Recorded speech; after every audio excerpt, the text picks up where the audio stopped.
All right, hello everyone. Today I want to talk about 28 Days Later, 28 Weeks Later, and 28 Years Later. Now, I have reviewed 28 Years Later in its own video. I did it last night. I saw the movie last night. Now I want to talk about all three movies, how they relate to each other, kind of what I like about all of them, maybe what doesn't work in some of them, and just kind of give like an overall franchise trilogy review, all right? Because I have been hyperfixating on these movies. I knew I was excited for 28 Years Later. I love the cast. I love Alex Garland. This is the guy that's brought us Ex Machina, Annihilation, Civil War, Warfare. I absolutely love his writing and directing. On top of that, it's directed by Danny Boyle, one of our great living directors. And these are the two people that brought us 28 Days Later. And the trailers for 28 Years Later, guys, were some of the best marketing material I have seen in literally yonks years, all right? It's like genuinely some of the best trailers I have ever seen. I could not stop rewatching them. And they're great trailers because they don't give any major plot beats away. It's just striking visuals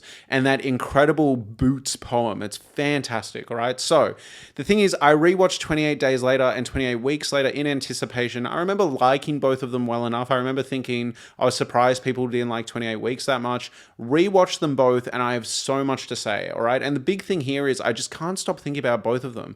Why 28 Weeks Later doesn't quite work as a sequel, but is kind of a good standalone zombie film. The way 28 Days sort of sets up this like infinitely interesting world that it feels like 28 years later is finally paying off. So I want to talk about all of that. Also, I just can't stop thinking about the virus, what the writers were intending it to represent, how they made this scrappy little film, the visual presentation. I just want to nerd out, talk about my favorite plot beats, character beats, interesting story stuff. We're just going to go. So full spoilers for all three movies. If you haven't seen the movies, you might be able to keep up. I'll walk you through some scenes. I'll play footage where I can, but really this is just a celebration of the franchise. If you love these movies as much as I do, hopefully this video is just like a fun look back on all three. And I am going to go in depth about the third one. If you want to skip to any movie, I will put timestamps below, but let's just go for it. 28 Days Later, this is the one that started all. This is kind of famous for bringing us running zombies. I know they're infected, guys.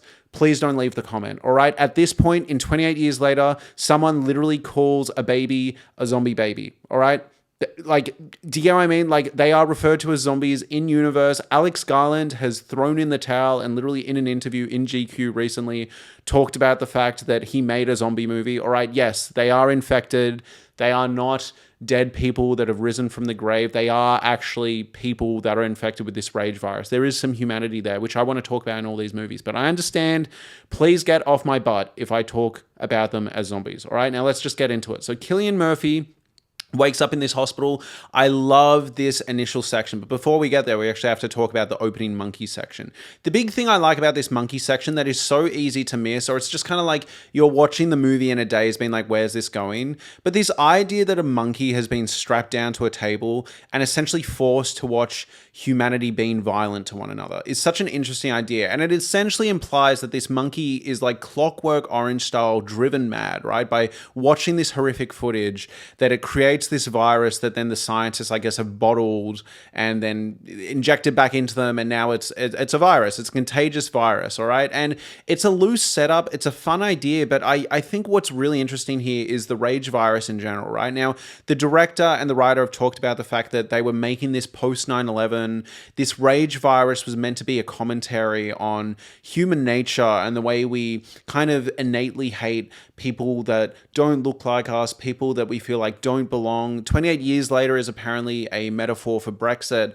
And 28 Days Later, the rage virus feels like it really is exploring this idea of sort of like our inner kind of hatred. And I'm not saying I'm a particularly hateful person, but it's just saying humanity's hatred in general for one another, how angry we are, road rage, all of it. And they want it to kind of be this like, what if it was a mental virus? It's a cool idea, all right? Now, yes, there is some science based to it. It's not just like shared psychosis. There is actually a tangible DNA virus. They establish this in both movies. Like, it is transferred by blood and saliva, but I think it's cool that its origins are amplified by essentially mental turmoil through these chimpanzees. So all of that out of the way, just really cool idea. I also found out in the director's commentary that they initially wanted the virus to potentially be a sexually violent virus. So they wanted it to affect mainly men, and that it's naked men running around with like raging hard-ons, and they wanted it to be this commentary on essentially like kind of like R-word culture, right? Which I find really fascinating, and I think given the fact that Alex Garland later went on to direct Men, and he's also talked about this idea that like the 28 Days Later title scheme is kind of referencing menstrual cycles. Like there's all this interesting gendered politics, which is explored at the end of 28 Days Later that I find really interesting, but also it pays off dividends in 28 Years Later, where even though obviously studios were like, yo, we're not making a movie with a bunch of grapey zombies. Like we're not doing that. Of course we're not doing that. No one's going to fucking see that.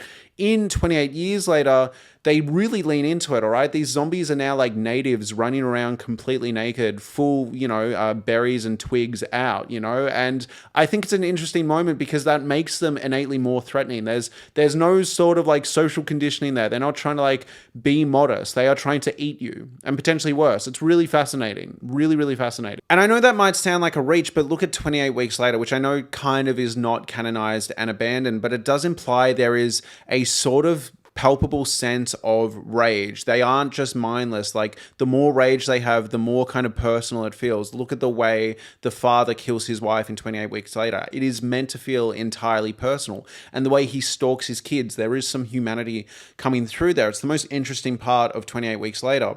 And I think all of these movies are leaning in on this kind of like exaggeration of our innate human self-destruction, which I really love. But more so to the point, in 28 Days Later, this is also referenced in multiple points. You have that moment where the zombie is looking at itself in the mirror, and it has this moment where it seemingly is communicating to us, the audience, that it's like, I recognize this person. I don't hate this person as much. Like the zombie takes a moment looking in the mirror. On top of that, you see that the zombies will chase after the car violently, right? When the people are trying to drive away, when the main characters are trying to drive away in the car, they'll run after them, but then kind of like stop and give up and literally go like, fuck it, which I find interesting. On top of that, now we need to talk about death of the author, because on this rewatch, there is a moment that happens where I'm like, why does no one talk about this? Why haven't I heard anyone talk about this? What an effective, haunting scene. There is a moment where Cillian Murphy's Jim goes into like some random truck stop, right? And then he goes into a back bathroom and a child zombie comes at him. And it's his first kill. This is after we've heard Jim multiple times talking about being kind of opposed to killing and not liking how kind of cutthroat Selena is. But he goes into this truck stop and this child zombie attacks him. And while he's about to kill the zombie screams out, "I hate you." This is like a haunting, shocking moment to me. I'm like, why does no one talk about this? This is so fascinating. What does this mean? Like this hatred comes out in this moment. Like, is this child seeing a father figure like killing him, abandoning him? Is this child having this moment where it's taking over the rage virus and it's flashing back to its previous existence? Is the real humanity coming through? So interesting. And it feels like it's kind of in conversation with the moments where the zombies are looking in the mirror, or you see the zombie that's chained up towards the end of the movie after people leave kind of look lonely and like, oh, I miss you, come back, even though I hate you. No, it isn't. No, it isn't. Apparently it's a mistake. I watched the commentary and Danny Boyle and Alex Garland talk about the fact that actually in this movie, what they were doing is they were using, for the sound design of the zombies screaming, they were using actual footage of people saying hateful stuff. So for example, if it was a child zombie, you'd be like, "I hate you, get the fuck out of my room," and then they would cut it up, reverse it, and it would sound like zombie noises, which is cool, a cool method, but they fucked up. And they left an unfiltered, unedited line in this movie, which is the "I hate you" line. So as a result, one of the most interesting moments to me as a perceptive viewer in 28 Days Later is a mistake. And I wish I didn't know that. And I need to admit that because I knew there would be people in the comments being like, listen here, all right? That's a mistake. That wasn't intentional. But I feel like it's a shame because it does kind of land in conversation with even stuff in 28 Weeks Later, which I know the franchise is trying to abandon, but this idea that there is some humanity shining through. But regardless, 28 Days Later, love the opening monkey, love the concept of the rage virus. We've covered that. Love the opening section in abandoned London. I love the pacing here. It's deliberate and slow. And then you get that awesome scene where he sees his parents, and in my opinion this emotional beat lands, and we kick off this arc with Jim where essentially, and this again is covered in the director's commentary, the idea with Jim is he's consistent. Well, there's two kind of big arcs. There's one, his reluctance of violence turning into a violent monster by the end of the movie, and two, his arc of trying to find a father figure before essentially becoming a father figure and a leader for the women around him, right? It's, yes, maybe a bit dated in like oorah, but I don't really think so. I think it's a really compelling story. Or I can see people being a bit critical of it, but I actually think it's really fascinating. I think it allows all the characters around him to kind of be a bit more human. And similarly, he lets go of some of his humanity to take on the role of making sure everyone's okay. He essentially, it is a hero's journey. And I think it's a really good one. You see him time and time again lean on father figures. You know, when he finds out that his parents have taken their own lives, he refuses to believe it. On the way there, he's like, there's no way, my father is a strong man. He would not do that. He doesn't seem particularly concerned about his mother. He's really hellbent on like, there's no way my dad would let that happen. And I think that mantra, that belief is what leads him to absolutely go off at the end and protect those he cares about, because he, you know, that's a lesson he wants to take from what he believed his father would do. Really fascinating. On top of that, he then sees Brendan Gleeson's character, right? This father character of Frank. He sees him as a father character, right? And it almost feels like a little bit of a found family. There's a point where Frank scolds them. There's a point where Frank gets really worked up. And all three characters, right? Jim, Selena, and Hannah, who we will get to, don't worry, all look like told off children, kind of like kicking rocks, right? It's a great moment. And on top of that, when Jim finally meets the evil leader of the army base, there's not only some like kind of like father-son dynamic, I want to learn from you, I want to be part of this. There's also, and Danny Boyle has addressed this sort of like masculine, slightly homoerotic vibe where they both really admire each other but don't want to really admit it and ask each other questions. Again, do not act like I'm reaching. This is actually baked into the text and intentional from both Alex Garland and Danny Boyle, but there is this consistent commentary about masculinity and gender dynamics, which I really appreciate in this movie, and I think does carry over definitely into 28 Years Later. Not so much 28 Weeks Later, but we'll get to that movie when we get there, because I think that's almost a masterpiece, but kind of exists in this strange paradigm of being a really fun zombie movie, but a really bad 28 Days Later sequel. We will get there when we get there. But there is so much to chew on in this movie, and I love that final kind of like section, right? Where the reveal of I promised them women is an earth-shattering line. And it's an earth-shattering line for a few reasons. I absolutely love Frank's death, right? Because we've been talking, I set up what I think the rage virus represents, but you have Frank, who is this lovely guy throughout the movie, who has the ability to like lay it down, right? And kill zombies like a menace. And that was intentional too. The intention, according to the director, was have him come out in this imposing SWAT uniform, absolutely be a zombie murderer, and then be the sweetest guy ever. And you have him be the sweetest guy ever throughout this movie. He's making jokes about the credit card in the shopping mall. He's a lovely father. He cares about Hannah despite the fact that she can't act for shit. And then at a certain, we will get to that, don't worry. But at a certain point, right, Frank finally lets go of this kind of, not facade, but he lets go of his armor a little. He gives into some rage and is instantly punished for it. So if we're looking at the rage virus as a metaphor, he's essentially infected in this moment. He's giving into rage on a spiritual, metaphorical level. He gets pissed off. He kicks a fence because he's angry that he feels like the army isn't there. He's been deceived, which is so tragic. He looks up, blood in the eye. Great moment. Great fucking moment. Incredible moment. Like, so sad. The music starts playing. He's got about 10, 20 seconds to apologize for the blow up he just did. Tell his daughter he loves her. Make sure she believes it. Push her away. Apologize for pushing her away, but also be like, get the fuck away from me. I'm going to eat you. It's so good. It's a perfect execution of the concept. And I've heard so many people, which surprised I haven't covered it yet. I've heard so many people talk about they don't like the visual language of the movie. They don't like how it looks. They think it looks shit. And I get it, but it doesn't matter to me because scenes like this transcend how it looks. I actually love the look too. Now, I will say, I think 28 years later keeps the frenetic energy and the crazy shot composition and like the half found footage, half surveillance footage, half what the fuck are we doing with the camera vibe, but it just visually looks cleaner and nicer. But I love the vibe of 28 Days Later. Now that I've accepted it, I love it. And I think the big thing here is these emotional moments still come through. So this moment where Frank is pushing his daughter away is completely flawless. And then you have Hannah's acting. Keep away from the body! Dad? Bro, what are we doing?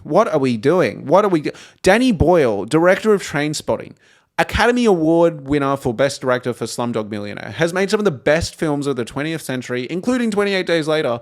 What the fuck were you doing with whoever was playing Hannah? I am so sorry. Shocking. And I actually do think most people could deliver a line like, Dad, better than what she did. Dad?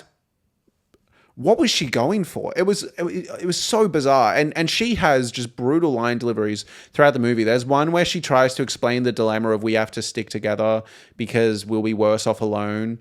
And she says something along the lines of like, what you said before was a lie. We need to be together, even if you think we do not need to be together because we will survive. It's And we'll never be safe in the cities. The soldiers could keep us safe.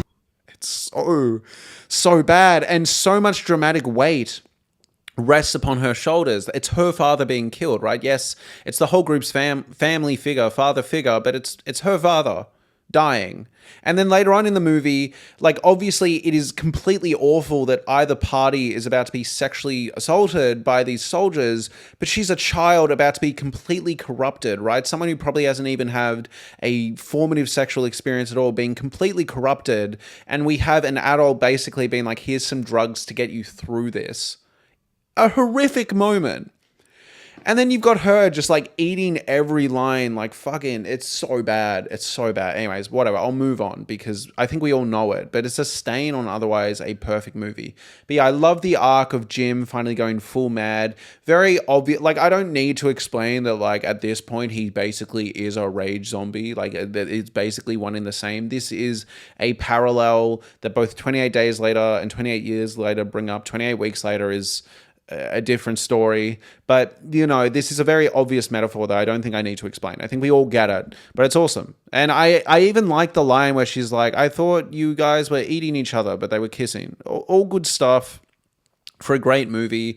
I just love the scrappy filmmaking here. I really appreciate it. I think there are moments where it communicates violence without being over the top, but it still feels horrific. Particularly the scene where Selena kills, is it Mark? I think it's Mark, but Selena kills that guy she had with her initially, right? Straight away. And something about the way it's shot feels really horrific. There's no music. You're just like, ah.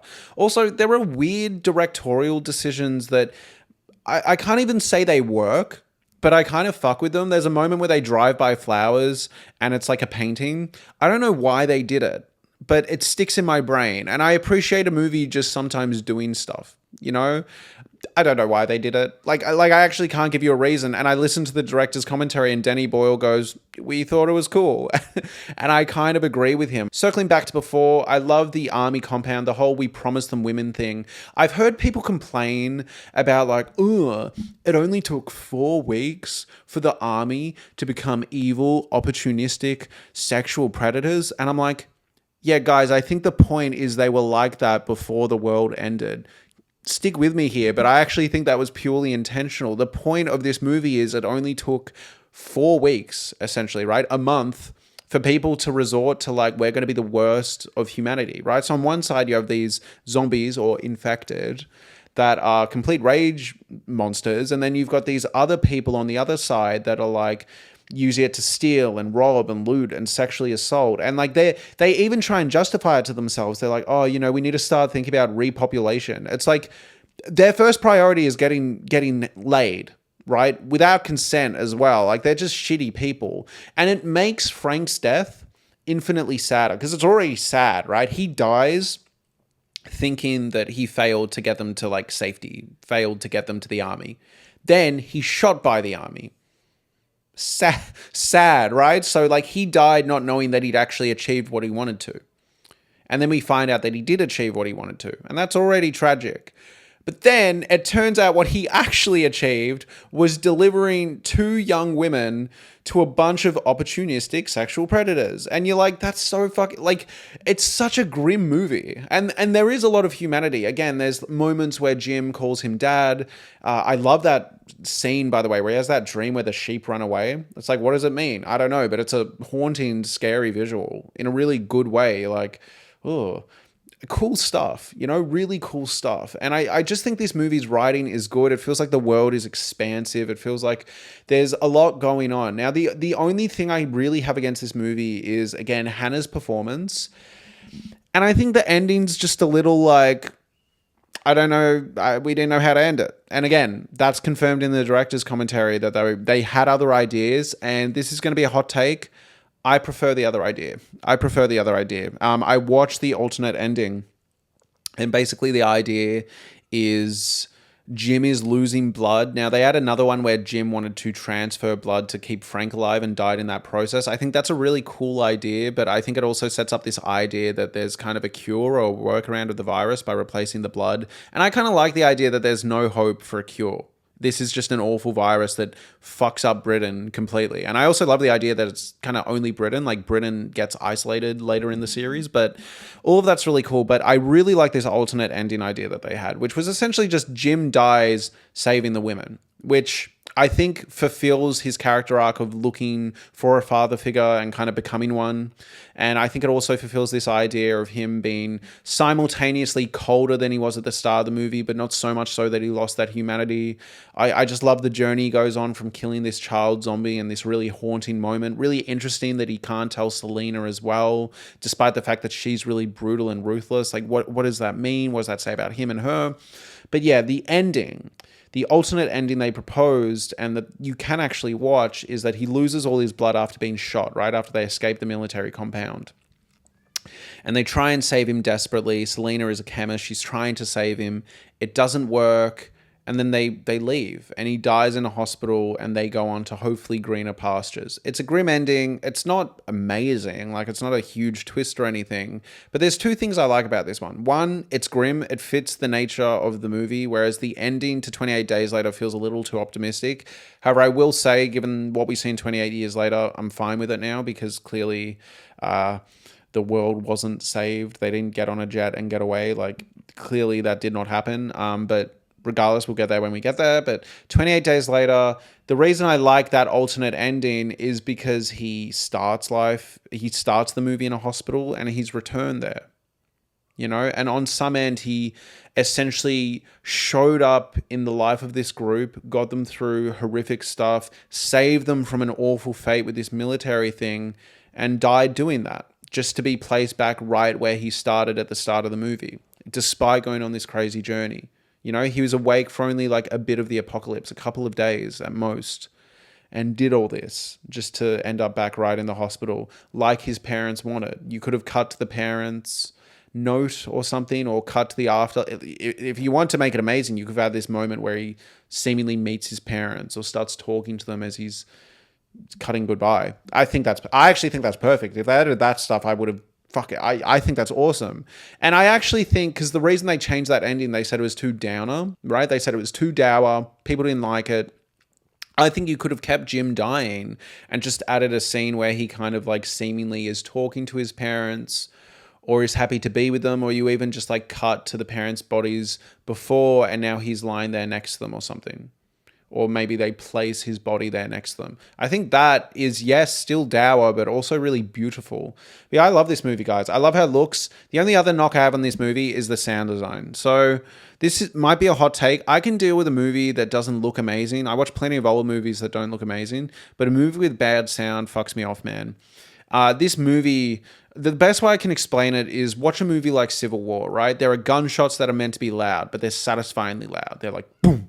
You know, they sound good. It's like when you play modern hip hop music. Yes, it's loud and boomy, but it's satisfying. Whereas if you turn on a shitty recording of a blues song from 1942 and crank it up really loud, it sounds awful and shrill. 28 Days Later sounds shrill the whole time. It was awful in surround sound at my house. I had to keep turning it down, keep turning it up, because then the dialogue was too quiet. Eventually, I just turned on subtitles, which is distracting in a movie like this. Aside from that, though, the performances across the board are fantastic, minus Hannah.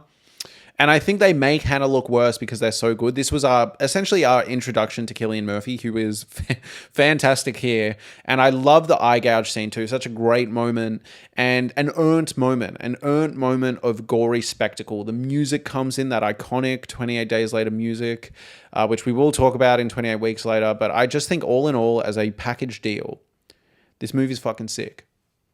9 out of 10. 9 out of 10. And if they fix those issues, like genuinely AI replace Hannah. Fix the sound mix. Leave the visuals the same. Hot take. Leave the visuals the same. I would keep the I Hate You, and I just wish Alex Garland and Danny Boyle would be like, you know what, it's cool. We're going to canonize it. But aside from that, love this movie. Moving on to 28 Weeks Later. Now, I just want to talk about my relationship with 28 Weeks Later. So this is going to make some of you roll over in your graves. Here's how I was exposed to this franchise. When I was about 7 or 8 or 9, it was the year it came out. Someone brought over a bootleg DVD of 28 Weeks Later to my sleepover. We watched it. I thought it was the best thing I'd ever fucking seen. I thought it was brutal. The opening scene and the helicopter scene are like etched into my memory, right? And I didn't really rewatch it since then. So I have had my whole life, I've been like, that is a perfect zombie movie. Then down the line, I bought a double DVD pack of 28 Days Later, 28 Weeks Later. I just watched 28 Days Later and I really liked it. I don't think I thought it was as good at 28 Weeks, but I was like, yeah, that's cool. That's awesome. I'd watched so many videos about it at that point because I was a little movie nerd that I was just like, okay. Anyways, the reason I bring all this up is I've consistently heard the rhetoric that 28 Weeks Later is like a bad movie, like a shit movie if you watch it now. I listened to a podcast from my favorite movie podcast and they rewatched the franchise and they fucking hated 28 Weeks Later. They gave it like 2 out of 10 at most and they tore it to shreds. And I was like, okay, I remember all this stuff you're talking about, but I don't remember it being that bad. And so as I was watching 28 Days Later as like a film critic, as a mature person, I was like, wow, the character writing, wow, the world building, wow, the bold choice, wow, the humanity in the zombies, wow, the men being sexual predators. I was so like, oh, I love everything this movie's doing and what's saying about humanity and rage and, oh, the monkey virus, oh my God. And then as I was watching 28 Days Later, not having seen 28 Weeks Later for like 10 plus years, I was like, oh, is 28 Weeks Later just like a dumb zombie movie after this great, profound, moving movie? And guys, I'm going to be honest, straight up, it low-key kind of is. Now, that doesn't mean it's bad. So let's talk about the good here, because there's actually a lot good here. And I'm going to talk about the good here, and you're going to be like, Marshall, it sounds like you love this movie. What's wrong with it? So we're going to get into it. 28 Weeks Later. Let's all agree the opening scene to 28 Weeks Later might be on its own, out of context, maybe one of the best scenes, if not the best scene in this entire franchise.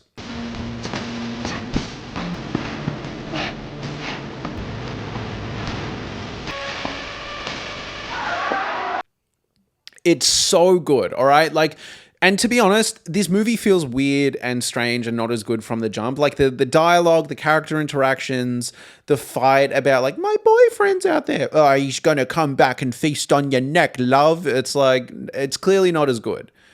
But when the zombies break in, when is it Don leaves his wife in quotation marks, running down the hill, that incredible tracking shot where it's like matching the zombies behind him. You get that shot where the zombies are behind him to the side, and then you get the zombies running over the hill.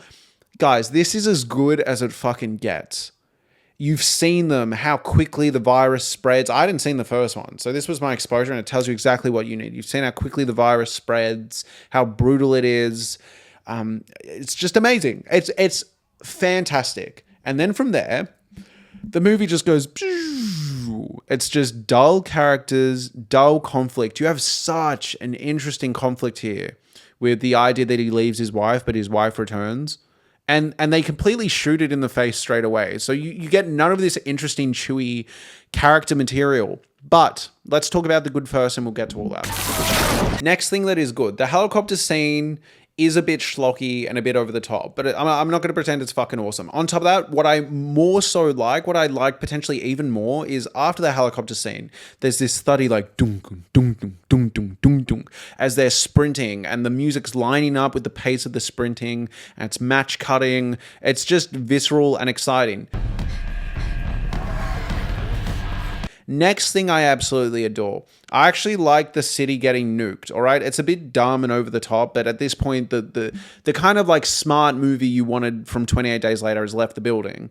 And I think just the spectacle and the nihilism and just the kind of like really anti-humanist, nihilistic approach this movie takes, I really appreciate. I do admire that this movie just goes, we're just going to be a completely miserable disaster of what happens when essentially quarantine isn't done well. You know, a virus isn't handled well. Now, I will say, pet peeve in both movies, I know I'm about to get a comment being like, liberal COVID cuck, but at a certain point, why aren't people wearing like masks or something to cover their eyes? You know, I don't want to be that guy, but like I get some people didn't do it for COVID, but at the point where like if gunk gets in your eye or in your mouth, this is something that crops up in all three movies. If you're going to go to battle with the infected, like, please find something to at least cover your mouth. Please. Like, it takes 20 seconds to turn into a zombie. Come on. But anyways, next thing I love. Jeremy Renner's sacrifice is genuinely emotionally devastating. Especially the shot that it cuts to where he's burning on fire and he's like, go! Fuck. Especially the shot it cuts to when he's still on fire and he's yelling, go! I love the wink he does. I also love in the trailer, they play this epic trailer for 28 Weeks Later. It's a fantastic trailer. And at the end, it ends with him winking.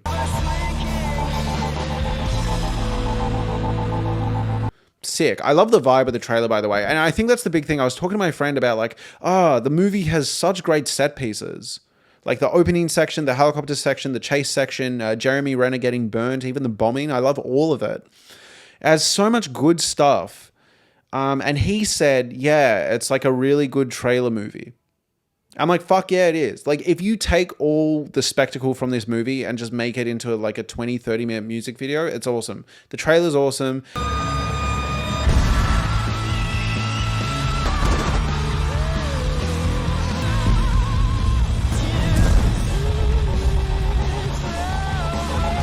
And now we have to talk about the bad, which is everything in between the spectacle and the nihilistic, everyone dies approach that I do respect, even if I think it's a little more simple than 28 Days Later. I do respect a movie that's just like, we're just going to make a grim, depressing, bleak, brutal movie. Now we have to talk about why this movie doesn't work. It's not a good 28 Days Later sequel.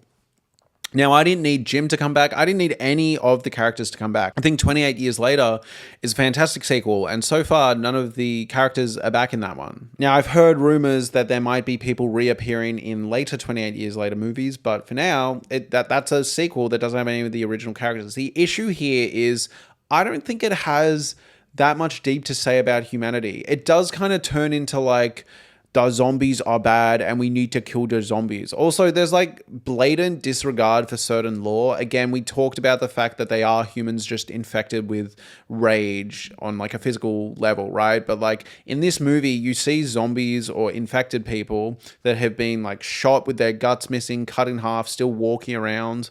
And it's like, it's a cool visual for another type of zombie movie. Like first, like that just doesn't work. Next, the characterization here just doesn't work. As much as I love Jeremy Renner's performance when he starts protecting the kids, and even his character I feel terrible for when he dies, I think he's a really good protector. Leading up to that, the scenes of the military sniping is just such dumb, broad American... Like, why aren't we spending this exploring the awful tension between the wife and the husband and the fact that she feels like he completely abandoned her and what's going on? But instead we spend... because that's what 28 Days Later would have done. Like, explore the humanity and the awful character dynamics there. But instead, in 28 Weeks Later, we spend like 15 minutes with Jeremy Renner's character going up to like his friend and being like, I'm the white guy, blah, blah, blah, or some shit. And then at another point, they're like perving in people's windows and they're like, I know how you're gay. Are you gay? Meh, meh, meh, meh, meh. How hot are women? Bitches, broads, and babes. It's like, look, I get like some people in the military exist like that, but it's like, can we do something more interesting? You know, it's just like, what are we doing? On top of that, the decision for these kids, oh my God, there's so much. It's a dumb movie too. It's a dumb movie, by the way. Now, I can deal, what I do like is the idea that the military does fuck up a bit and then just like wipes out Britain, right? They've been hired. The American military have been hired to help Britain, right? Rebuild, because it's this virus that's contained to Britain and they just fuck it up completely. That's a cool idea. I do like that idea, but the road to get there is so clunky and stupid. And now I need to posit why I think this movie doesn't work. I think what this movie was trying to do is essentially have day one of a zombie outbreak, because 28 days later, in my opinion, brilliantly didn't give us that. The whole point of 28 days later was it's 28 days later, we miss the initial outbreak, all right? We see the monkey 28 days later, and we go on that journey with Jim. And every other movie ever would give you day one, but they're like, nah, fuck that. We're going to draw out that mystery. And so 28 weeks later goes, we really, really want to give you the day one. So instead of it continuing on in this post-apocalypse world like 28 years later does, they go, nah.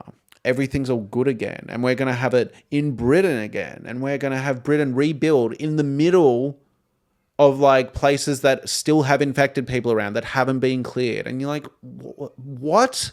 What are you talking about?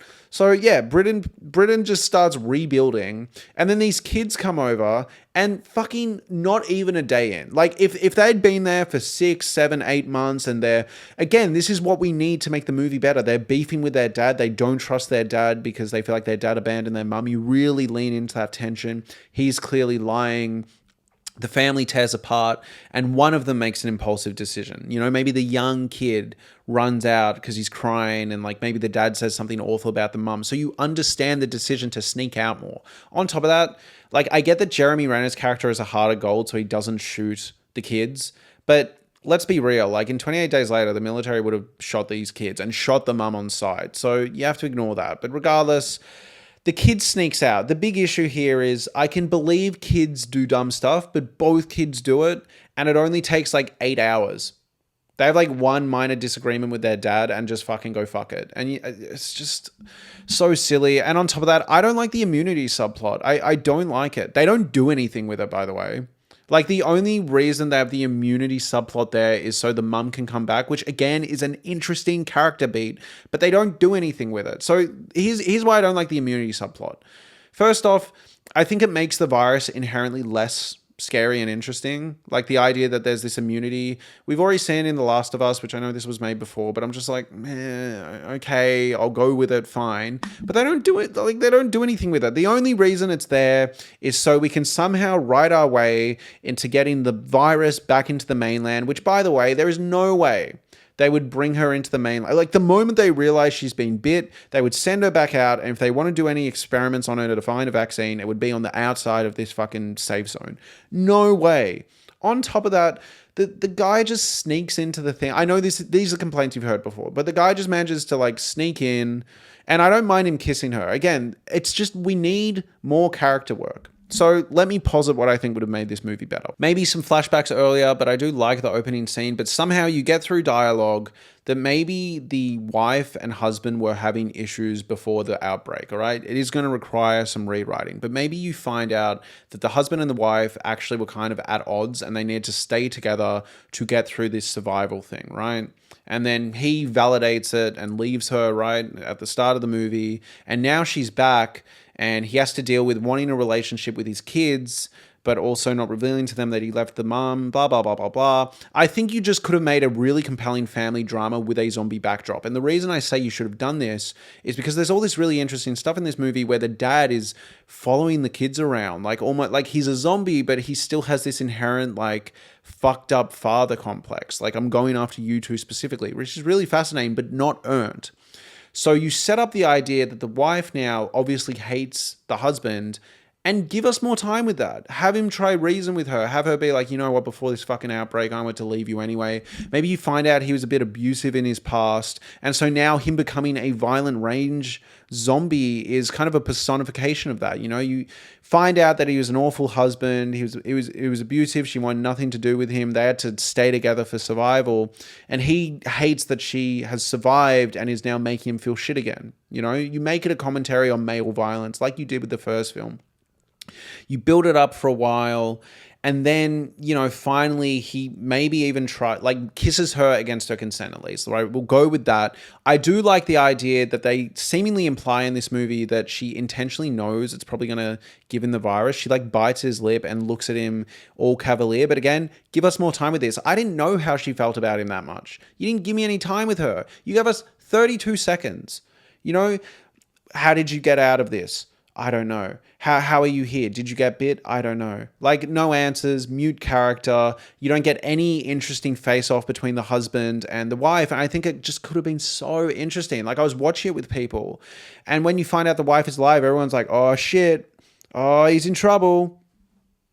Doesn't matter. Doesn't fucking matter. Because the kids sneak off, get the mum, and then the mum's there for like literally maybe a minute of screen time before he kisses. And you can have the moment where he kisses her and turns into the rage zombie, but give us a really interesting, dark family drama. So then later on in the movie, when he's following the kids around, it's this allegory for essentially like the awful fucking abusive parent in like Divorce who's like, let me back into your life, let me back into the family. I think it would work a lot better, because as it stands, it just feels goofy and weird. We don't know enough about these characters, and on top of that, the daughter and the son seem very chill about the whole thing. Like, their dad's a zombie, they don't even seem to care. But again, you're probably like, oh, Marshall, they hate the dad.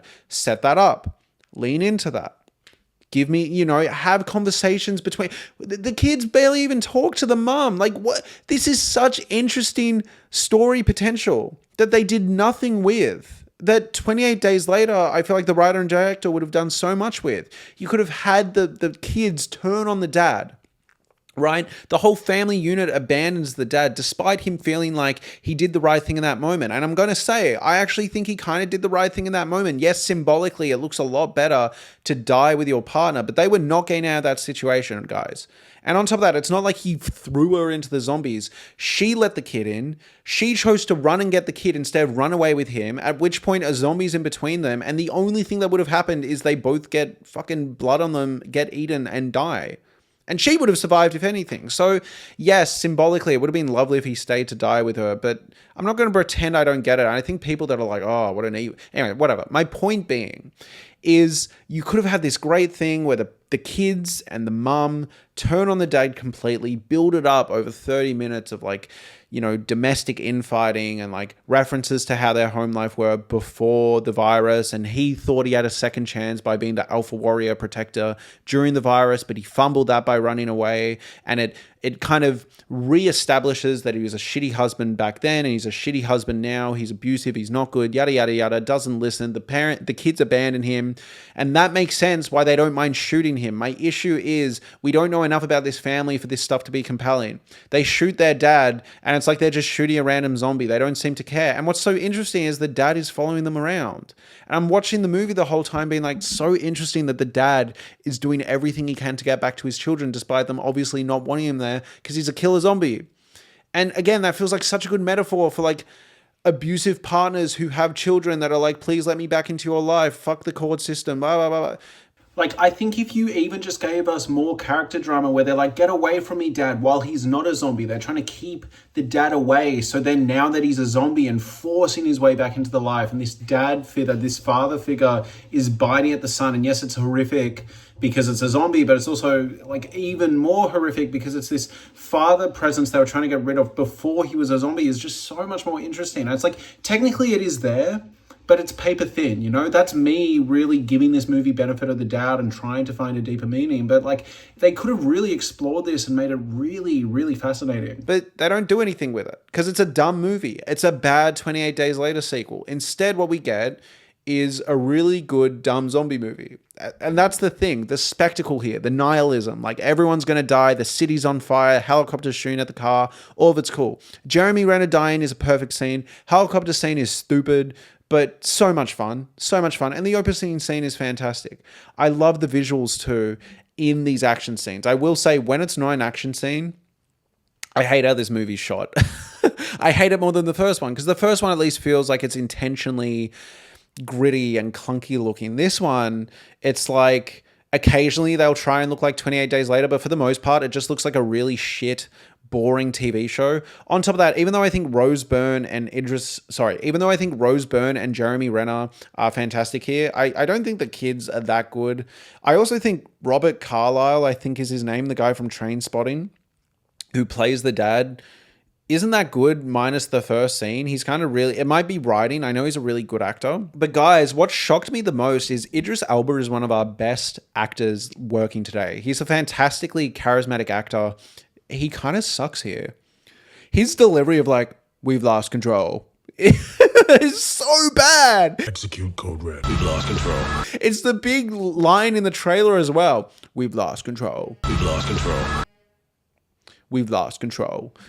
What was that? What was that? Was that like a rehearsal? They kept that in. Anyways, so all in all, bad sequel to 28 Days Later. I almost wish it was like a spin-off. Like, if they just classed it as a spin-off, which technically it is now, because 28 Years Later is directed and written by the same guy. Yeah, I don't know. 3 out of 5, 6 out of 10 if I'm feeling generous. You have to turn your brain off. Also, how does the dad survive? He gets through helicopter shooting. He gets through sniper shooting. He gets through fire. He gets through the whole city being carpet bombed and the gas. Now, they show a shot of him hiding behind a building, but then they show an aerial shot where the fire obviously covers every single crevice like fire does. But apparently he hid behind a building even though every single walkway was on fire. It's a dumb movie. You have to turn your brain off. Also, I just don't care about the immunity. It doesn't lead to anything except like, ooh, the zombies are in Paris now, which thankfully 28 years later is like, no, fuck that. So they kind of disregard it and go, no, it's contained to Britain. We want this to feel like an isolated British thing. And I love what 28 years later does with the virus. So let's get to it, everyone. 28 years later, I am so excited to say that 28 years later hauls ass. This is weird and abstract and strange and exciting. Let's just get right into it. The first 45 minutes are this exhilarating, exciting, just father-son Aaron Taylor-Johnson and his kid Spike just learning how to hunt zombies. And the kid isn't even particularly good at it. And it's sick.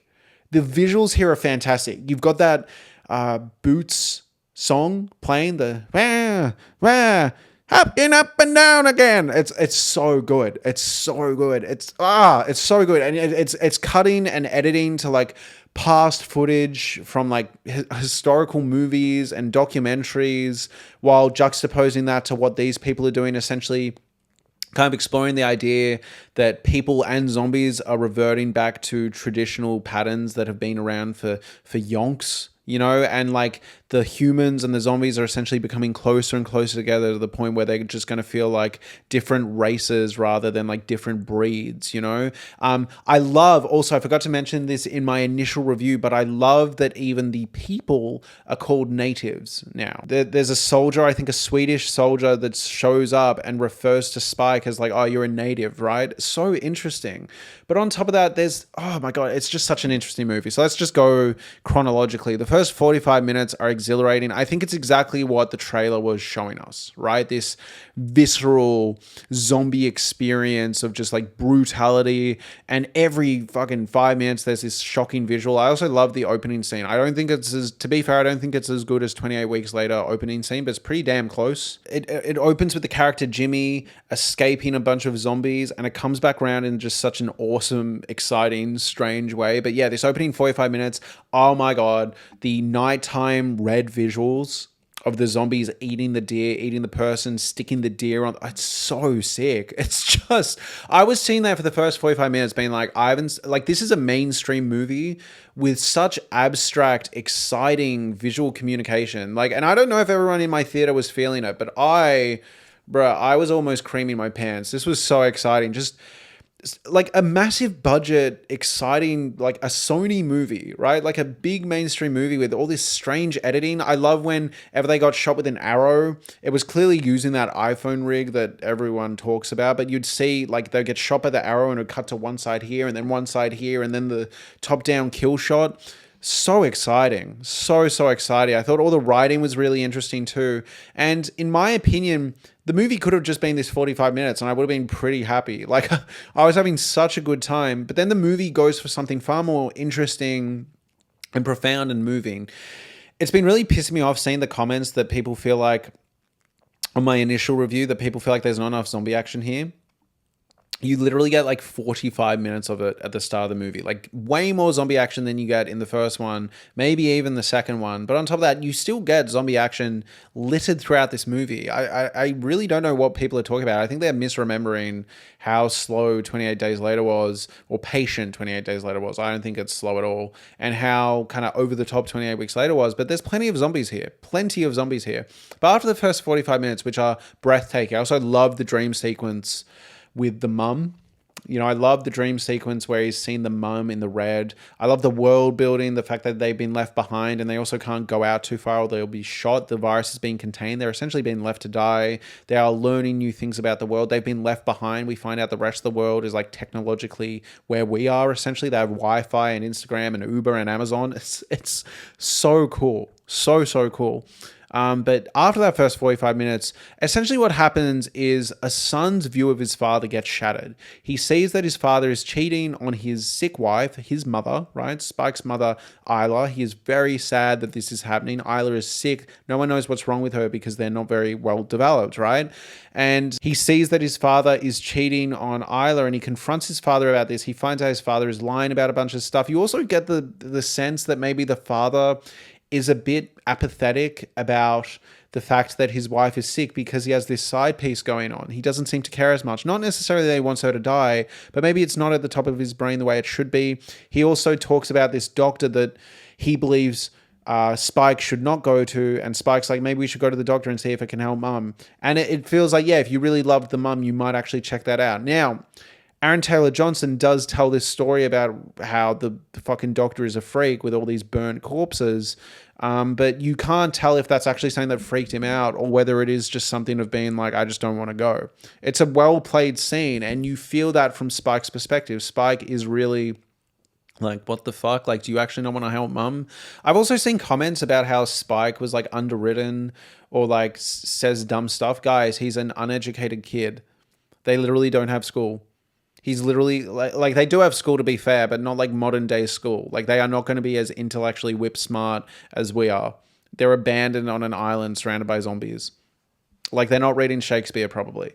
On top of that, I've seen people talk about the mum's dialogue was like strange and underwritten. Guys, she's losing her mind. Did you not catch that? Like, yeah, her dialogue's strange because she's like losing her mind to cancer. She's dying and she's all over the place. They show this multiple times. I love how they visualize this too. I love when she's talking to her dad and you see like a dad figure behind. All really cool stuff.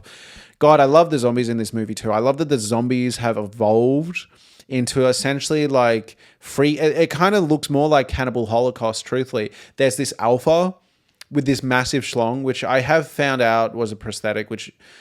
Look, I'm not like a small guy, but like I think anyone's going to be intimidated by like that thing. So like that was good news. But I actually like what they're doing with the physicality here. Like I know I just made a joke, but I referenced when I was talking about 28 Days Later that this idea that they wanted a bunch of zombies running around with like their dicks out naked, being super scary, kind of like sexual predators. And here it feels like they're kind of accomplishing that a bit, you know? I think there is an added sense of menace that they're all naked. And I think the big alpha dog zombie warrior having a massive schlong adds to the intimidation. Like I genuinely think that. Yeah, it's a bit funny, but I think it adds to it. It genuinely does. It's uncanny, and you can't help but look at it, and in a good way. It's weird and off kilter, and a choice that, like, yeah, if you see it with a bunch of dumb teenagers, they're just going to go, oh my god. But if you actually like meet this movie on its level and what it's trying to do and what it's like, this primal energy it's trying to have, I think it's awesome. I love that they're all naked. It's spooky and scary, and like, of course, zombies aren't thinking about covering themselves up. And then we find out there's a pregnant zombie. Holy shit. Anyways, we'll get there when we get there. So Jodie Comer, Isla, right? Isla and Spike go out and go look for the doctor. And it's a sick movie. You essentially get two road trip journeys. You get the road trip with the father and the road trip with the mum, and they're meant to have different feels. The road trip with the father is a very masculine, oorah thing. And what's interesting is Spike is so scared of laying his like masculine dad down that he keeps fucking up the zombies. But when he's with his mum, he's a lot better at killing the zombies instantly. This isn't bad writing, in my opinion. This is showing that like Spike gravitates to this more gentle nature. I think he trusts his mother more. There's more of a sense of purpose. He's not just going out to kill. He's going out to protect, provide, protect and attack, right? He's out there to look after his mother and has a sense of purpose, similar to 28 Days Later. And I think as a result, he's a lot more efficient at killing. There is a sense of urgency there, which I love. It's so cool. And yeah, we find out there's a pregnant zombie. And I also love these top-down shots of the zombies kind of just chilling, but we find out these zombies need to eat. They need to hang out. They need to like they're kind of starting to work as a team. Oh my God, I forgot to mention the opening section. You find out these slow zombies, these crawling fat zombies, right? They eventually run out of so much energy that they're stupid and they're slow. So you see him start chewing a shoelace at some point. It's genuinely like horrifying, but also bold filmmaking. Like, they're just really swinging for the fences here and seeing what sticks. And I love it because, again, I just want to talk about legacy sequels for a second, because so many people complain, right? You get Beetlejuice, and you get these weird sequel remakes, reboots. You get these movies that come out 10, 20 years later where it's like, we're essentially doing the same thing again, but slightly different. And that different part is just hurting all the characters you love and making worse CGI. So Star Wars Force Awakens, Beetlejuice, there's been a bunch of other ones, the Jurassic Worlds. You just get these movies where it's like essentially the same movie again, but it's not quite a remake, not quite a reboot. It's technically a sequel, but not really. It's not a proper sequel. It's not continuing the story. It's just doing the same shit again, but pretending it's not a remake. It's in disguise, right? This movie is actually a sequel. It's actually building the world. It's different. This is nothing like 28 Days Later, nor should it be. People complaining that this has a different feel. I'm like, yeah, what? Did you want another Zombies in the City movie? No, the city's collapsed. The zombies have evolved. They're now essentially like weird cannibals that are starting to work together. It's so interesting. So yeah, you find out about this pregnant zombie. And then you get the coolest moment of the movie, in my opinion, is the pregnant zombie gives birth and starts working as a team with Isla. Isla starts holding her hands and helps an infected give birth. And then the moment she gives birth, the mum tries to kill Isla, and you're like, what does this mean? Like, it shows that the rage virus can actually like be almost short-circuited if there's almost something more important, and like maybe life transcends the virus. It's so interesting. On top of that, the baby isn't infected. And I've seen dum-dums be like, this doesn't make sense. First off, I actually like the reasoning the doctor gives later, where he's like, the placenta is a magical thing. But also, as I talked about before, the rage virus was meant to be this idea that it exacerbates inner rage that humanity and people have. What rage does a baby have? A baby just woke up. So what would be interesting is maybe the baby is normal for a while, and as it grows up and starts getting hateful and angry, then the rage virus flips on. If I was writing it, that's how I would do it. But I think it makes sense. It's a baby. It doesn't have rage for the rage virus to kind of feed on. It's not an angry, hateful thing. And I think that's interesting. I'm going to have people in my comments now being like, so if my priest got infected, he would be immune too. And no, because I think we all have rage towards something. I think that's what's interesting. I think even the nicest people on paper get angry sometimes. You know, you probably have a really nice friend who gets home and like kicks his bin when things don't go his way. You don't know. You don't know. All right. And I find that interesting. Regardless, we don't have answers yet. This is the first part of a trilogy. Oh, there's another section I want to talk about. The soldier interacting with Spike. Loved it. Spike starts being like, what's that? What's Uber? What's Amazon? Again, this was some of the dialogue people were complaining about. I'm like, he doesn't know what these things are. He's on an abandoned island. And I love when he sees the phone. Like, they could have done this for 3 hours. I'm not kidding. I could have watched these two hang out and learn about each other's worlds for ages. But the movie doesn't give you that because the soldier gets his head ripped off. But I loved it. I loved their hangout section. I thought it was so interesting. So fascinating. I loved even the joke where he like gives him the photo. He's like, that's my ex-fiance. And she's got like the plastic surgery duck lips. And he's like, oh, there's a woman on the mainland that has a shellfish allergy and she gets like that. And he's like, fuck you, man. And throws his phone away. Loved it. Loved it. Moving on. I love the back end. I love that a main poster for this movie was the Skull Mountain, and you see a kid putting the skull on the top, and that's framed as a brutal, visceral image, the way all the other posters have been. It's meant to be horrific and like, oh my God, is that how many people have been killed? Wow. And then in the context of the movie, it's a sad moment that, as I think about it, makes me want to cry. Like his mum, eventually they find out the mum has cancer, which is a great reveal because, of course, this community can't figure out what cancer is. And Ray Fiennes essentially puts her out of her misery and she willingly goes with that. It's sad. It's tragic. It's well earned, in my opinion. It's fantastic. Also, I forgot to mention that scene earlier where Jodie Comer killed someone overnight and can't even remember it, and then it flashes back to her. Great little moment. But I love this boy taking the skull to the top of the mountain and then facing it towards the sun. Bruh, 10 out of 10 movie. This shit's a masterpiece. What are we talking about? This is so good. And then you're like, where can the movie go from here? So Ray Fiennes and the kid hang out for a while. I forget exactly how they get separated. I will say I'm forgetting. I saw it really late last night, so I am forgetting how they get separated. But regardless, the movie ends with Spike taking out a bunch of these zombies down a highway. God, striking visuals again, by the way. Loved how this looked. So many great visuals throughout this movie. Even when the alpha was coming for the kids. Love it. Love it. But anyways, this movie's coming to a close. And then fucking Ninja Teletubbies out of nowhere. So Jack O'Connell, so Jimmy Crystal, comes out of nowhere. Does a backflip. This guy from Sinners does a backflip. And then all his friends are doing like Ninja Warrior shit and take out all these zombies. Now, I don't think this breaks the movie the way people have been acting. First off, like, let's actually justify it a bit. These people have been trained all their lives. They're essentially crazy mountain kids that are probably super fit and have learned, I don't know, they probably have, they grew up on cartoons and they've been doing, they've been hanging out and they know how to do ninja stuff. That's not that crazy. They also clearly are very good at killing. They clearly did that kill at the start of the movie with the guy hanging upside down. So yeah, it's a bit stylized and a bit over the top, but really all they did was a backflip or two. It's not that crazy. Okay, they're dressed up in jumpsuits, and maybe if they were dressed up in like tactical gear, this wouldn't be as bad.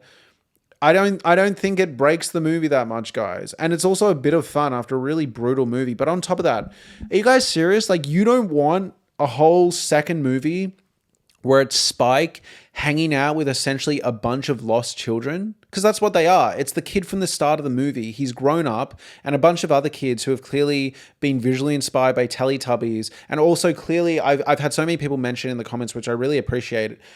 Jack O'Connell is clearly a reference to Jimmy Savile, which is really interesting because Jimmy Savile was kind of a hero back then when the virus broke out. But Jimmy Savile since then has been found to be a massive sex pest. But I guess that either didn't happen in this universe or they don't know about it. And he's clinging on to a childhood ideal. Super cool idea. So their heroes are Teletubbies and Jimmy Savile, and they're using it to take out zombies. They are forever children. They are children that were traumatized, and even though they're 20, 30 years old, I think it's great. And they're going to hang out with Spike, and Spike's going to learn how to navigate this world the way the father could never show him. And I'm hoping the second movie is Spike learning to navigate the world with Jack O'Connell's Jimmy Savile tribute and all these other kids. I also think it's a masterstroke of writing from Alex Garland, who is particularly concerned about gender dynamics and kind of social implications of things. I think this is an intentional choice to kind of hold a candle to Jimmy Savile and be like, look how tragic this is. This is what he represented to kids that has otherwise been taken away from them given how shit he was. Super interesting idea, but fuck me. Like, I think this is so cool. It ended, and yes, I want more. Fuck yeah, I want more. I could have done with a whole hour extra of this movie where Spike is hanging out with these people learning to kill zombies, and we get kind of a redo with these kids. I think it was such a great idea, super inspired idea, and fun. God forbid a movie has fun. And I think this movie had a lot of fun. It was sad, beautiful, tragic, horrific. It was everything. It's my favorite movie of the year. I absolutely love it. Anyways, thank you so much for watching, everyone. Please like, comment, and subscribe. If you enjoyed this video, it would really mean a lot if you consider getting a YouTube membership to this channel or a Patreon membership to this channel. I do a podcast every 2 weeks talking about every single movie, show, musical, book, whatever I watch. It's all in one place. Either one works. They're both the same. Just up to you. Thank you so much for watching, everyone, and have a lovely day. Thank you.